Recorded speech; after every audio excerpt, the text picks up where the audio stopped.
ចាប់ផ្ដើមមានអារម្មណ៍ថាចូលចិត្តទាំងការពិត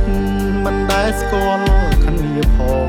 មិនដែលជួបមុខផ្ទាល់សូម្បីតែម្ដងមើលរូបថតអូនហើយញញឹមម្នាក់ឯង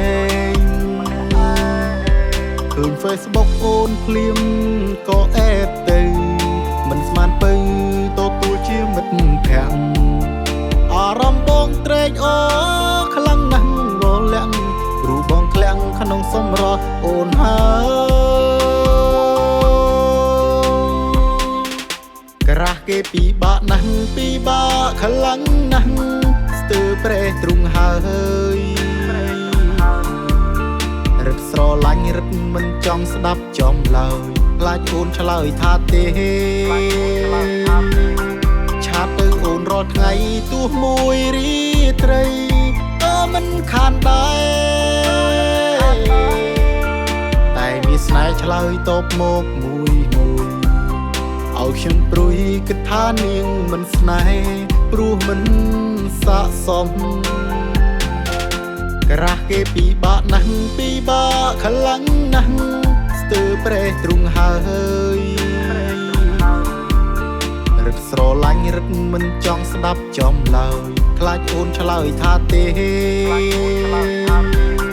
ឆាតទៅអូនរាល់ថ្ងៃទោះមួយរាត្រី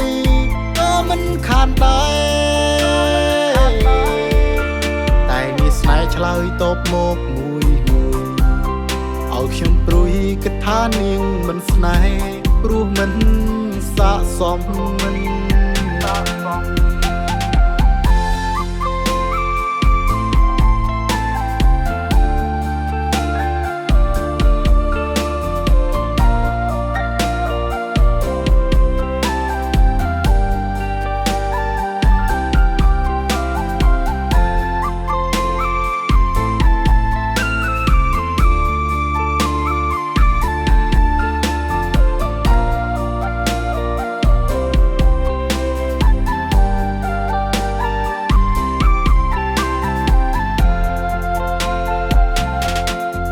គេពិបាកណាស់ពិបាកខ្លាំងណាស់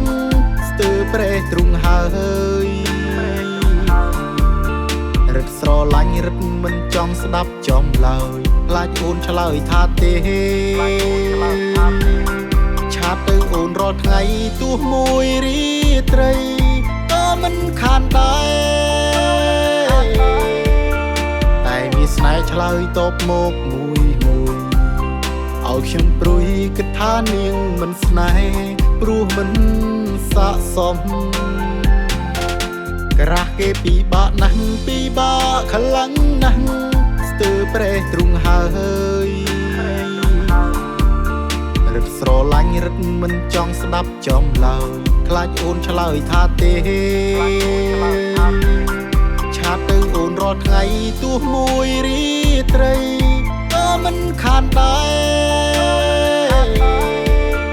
តែមានស្នេហ៍ឆ្លើយតបមកមួយ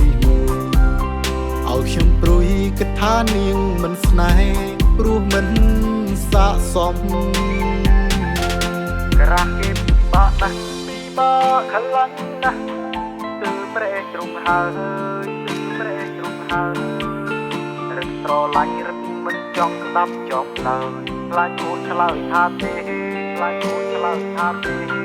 ឆាតទៅអូនរាល់ថ្ងៃទោះមួយរាត្រីក៏មិនខានដែរតែមានស្នេហ៍ឆ្លើយតបមកមួយឲ្យខ្ញុំព្រួយគិតថានាងមិនស្នេហ៍ព្រោះមិនស័ក្តិសម